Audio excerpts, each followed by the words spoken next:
Hello everyone, my name's Nemo, and some more Magic. Okay, I like this hand. I'm playing the new Dimir deck. I actually like this deck a lot. I haven't played it much yet, but from what I've seen, I do like the deck. Let's just get my Swamp right now. I can wait with Thoughtscour. Let's just get this out of the way. Maybe I'll draw a 2-drop I want to play instead. Who knows? So we'll see how good it is, but I do like how it looks. I like it a lot more than the Dimir deck in the previous game, and I think this deck could be decent, but I don't know yet. We'll have to wait and see.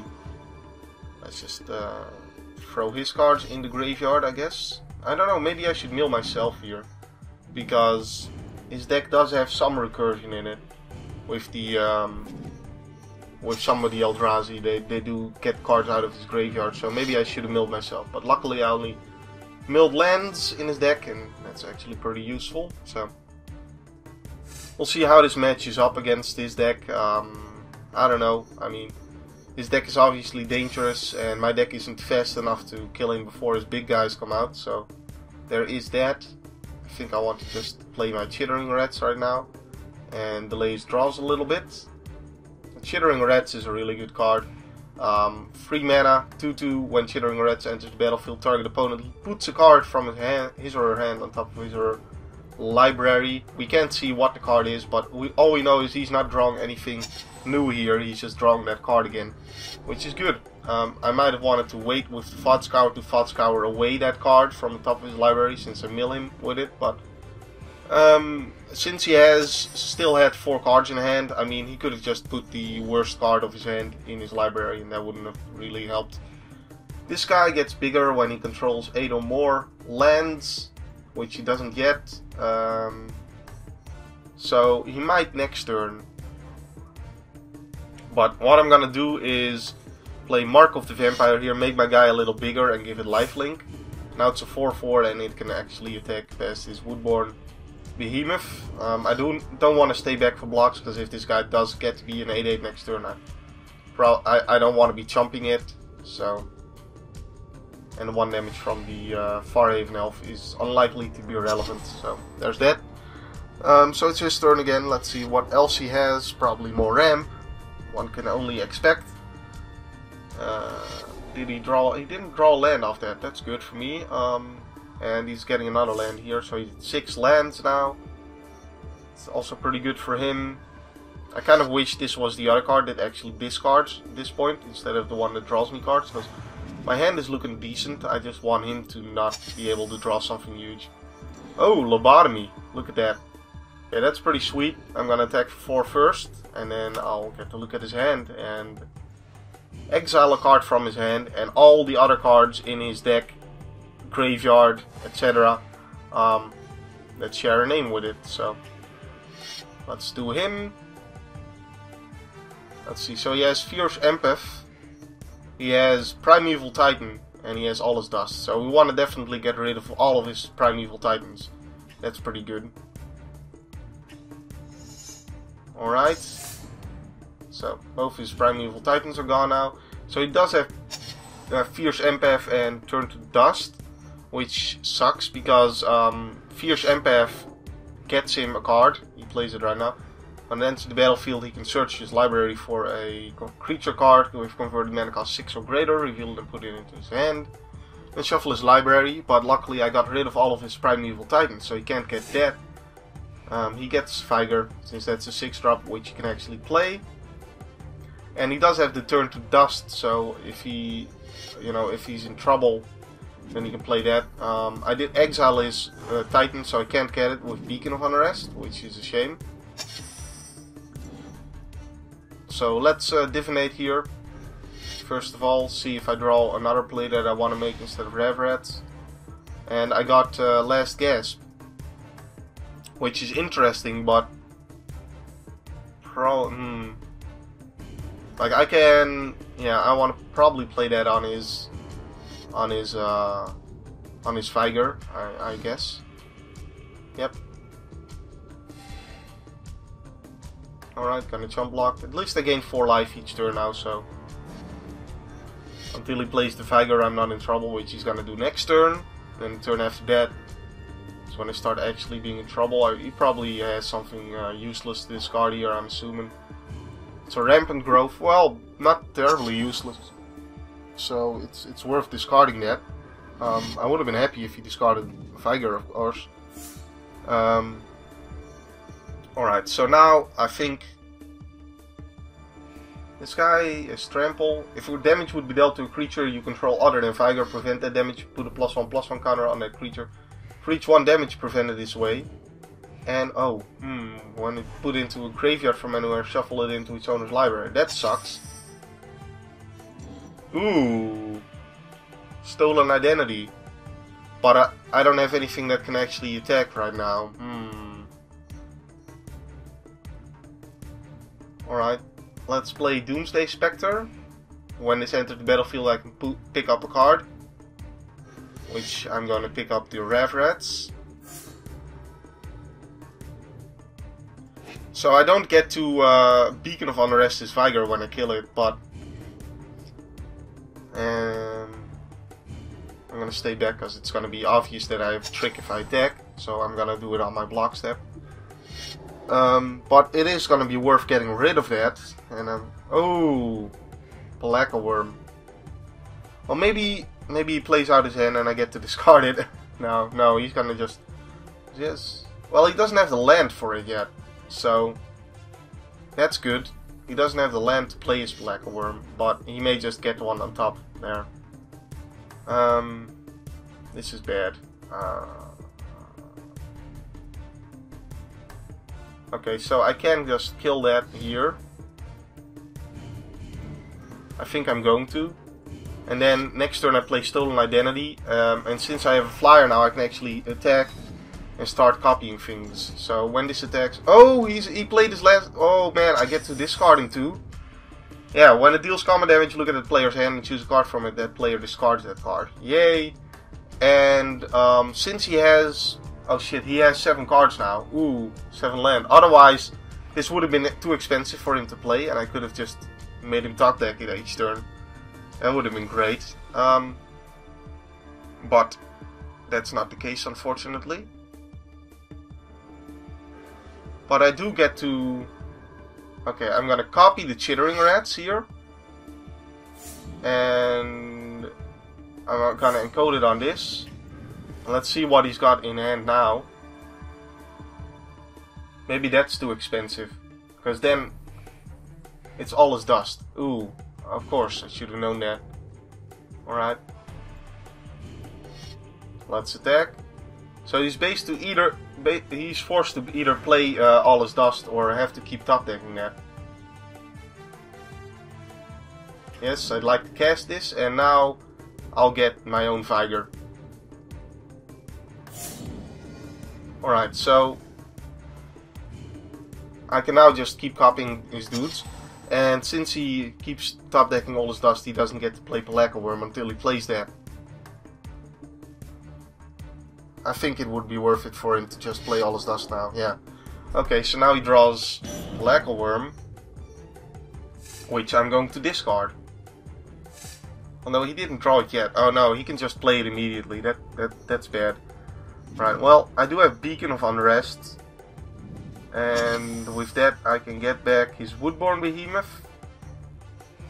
I can get back this guy, Fierce Empath. Well, I've got 7 lands.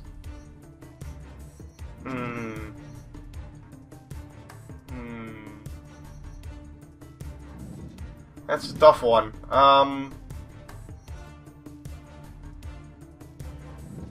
Okay. I'm gonna go get his Fierce Empath, because with that I can now get my my 6-drop guy, which is pretty good. Yes. So I can get... Oh, wait a second. Enters the battlefield, return target permanent to its owner's hand, then the player discards a card. This guy is insanely good. But that's actually a really good way to get rid of his Pelakka Wurm. I guess I get Dinrover Horror then. Interesting. then you play Beacon and win. Okay.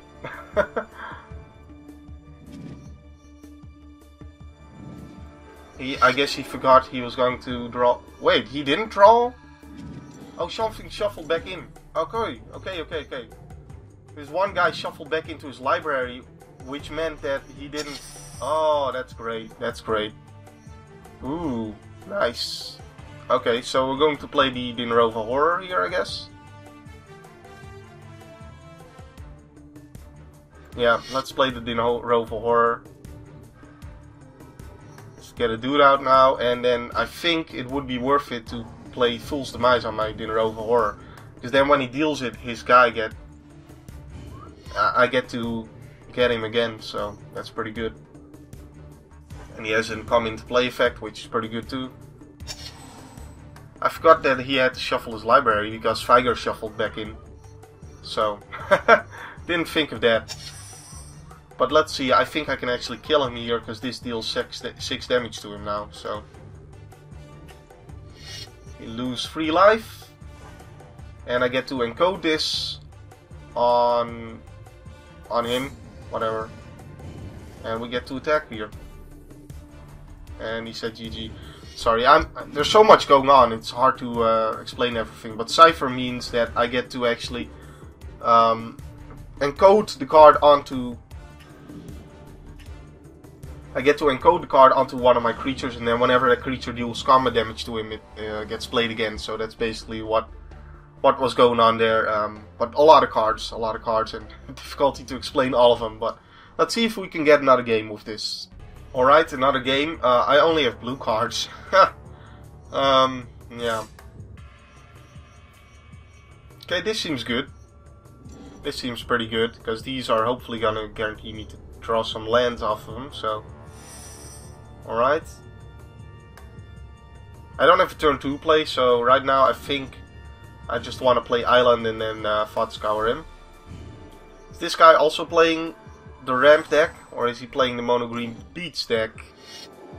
It's the mono green beach deck, alright. You? My opponent is on the left now, which I think that they changed that so the opponent is always on the left or something. I'm not entirely sure. All I know is I get confused by it. That's all I know. Either way, this is going to be a swamp. And let's continue. He's going to hit me for 3, which is alright. This can actually grab that Colonial Tusker, so I sort of hope he enchants it to make it even bigger. Oh, he just plays another one, okay. Because let's see, if I get that Colonial Tusker, I can't actually play my 4-drop here, Doomsday Spectre. Because when it enters the battlefield, oh, it's only blue or black. Come on. Return a blue or black creature you control to its owner's hand. Okay, so I don't need to... Oh, that's awesome. And I drew Treasure Hunt, which is a pretty good draw spell. For now, I think I... do I take the 6 and just discard 2 of his cards now? Or do I take 1 of his cards and then discard him later? That's actually a tough call. I think I take 1 of his cards, 1 of his guys, over to my side. Good luck. That chat window, I hate it. I hate the new chat window, it's driving me nuts. But anyway, yeah, if I'm making bad plays, it's because I'm getting used to the new UI, the new cards, the new chat window, everything, and I'm trying to explain what's going on. With all the new cards as well, and what they do. This guy's just a normal free freeze. But I guess you could figure it out by now. If I play him just... Oh, actually, I would have to just pick him back up, so I couldn't play him anyways. Okay. I sort of want to wait until he has fewer cards in hand, so I can discard all of his hands, maybe. Yeah, and since the board is clear, I want to just put pressure on the board. So Moroi, you know from the previous game, it's just a 4/4 flyer. At the beginning of my upkeep, I lose 1 life. Treasure Hunt, reveal cards from the top of your library until you reveal a non-land card. Then put all cards revealed this way into your hand. Pretty good draw spell. Consult the Necrosages. Target player draws 2 cards or target player discards 2 cards. Doomsday Spectre you've already seen. Beacon of Unrest you should know, and Fool's Demise as well. So I can get a free right now, but I don't think that would be worth it. Instead, let's attack here, and he played one of those staffs that just gain life whenever a land enters play under his control, or let's see, so I can consult, I can treasure hunt.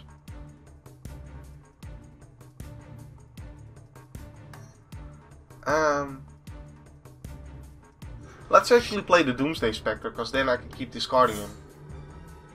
So if you stop decking, and he only has 3 lands, so that seems actually pretty good. Because he can't play his cards apparently, because he's not drawing lands. So I just get the discard. It's pretty good. Yay! Alright.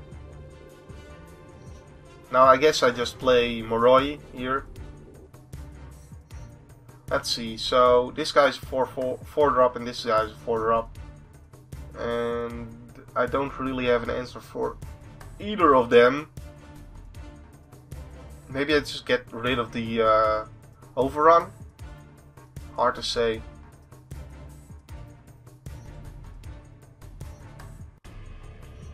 I'm just gonna get rid of the overrun and hope that I can kill him before it matters. Okay, so I could of course, that would have been way better. Oops. Yeah, I could have done something way better, but let's see if he discards one of those good cards then. Maybe he'll discard the 6 drop, and then next turn I can get it back with Beacon of Unrest. That's what I should have discarded, because then I get the land out immediately with the Terramorphic Expanse I already have on the table, which I should have actually waited to play. Yeah, okay, so that's gone. Great. Good news. And with Treasure Hunt, I can get a lot of lands in my hand, so that I can trigger it a lot of times. Oh, nope, apparently the next card was not a land. But I could have gotten that lucky.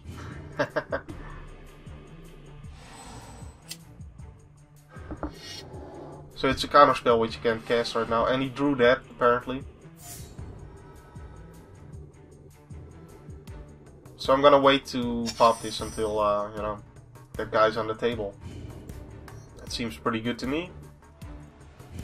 Let's attack, make him discard again. Maybe I'll get something better this time. Nope, still those two, so we get rid of the Cudgel Troll. And let's go grab myself a Rampaging Baloths. And this guy is a 6/6. Whenever land enters play under my control, I can put a 4/4 green beast token onto the battlefield. And I'm gonna do that right now. Boom. Oh, sweet. This is great. I like where this is going. This guy pretty much doesn't have a chance. This is the power of the Dimir deck, though. I can pretty much keep him from playing whatever he wants. And this can counter a non-creature spell. Its control lose 2 life, by the way. So I probably want to go ahead and keep that open from now on, just in case he draws another overrun or something. Another 4/4, great, good stuff. And we're going to Fool's Demise. Wait a second. Return a card to the battlefield under my control. Okay, great, good. That's exactly what I want. Fool's Demise that guy. So if he double blocks it, I get it back.